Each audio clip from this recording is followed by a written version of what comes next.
सच निभाने का जब औकात नहीं तो प्यार किसी से मत करना। सच निभाने का जब औकात नहीं तो प्यार किसी से मत करना।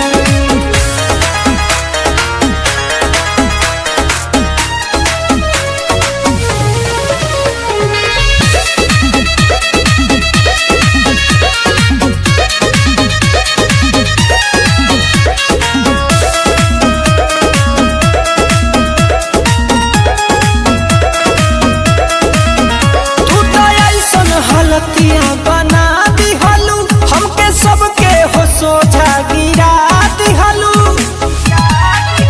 लागे हमरा से अधिका तू प्यार कइलू एह पगला के ठोकर तू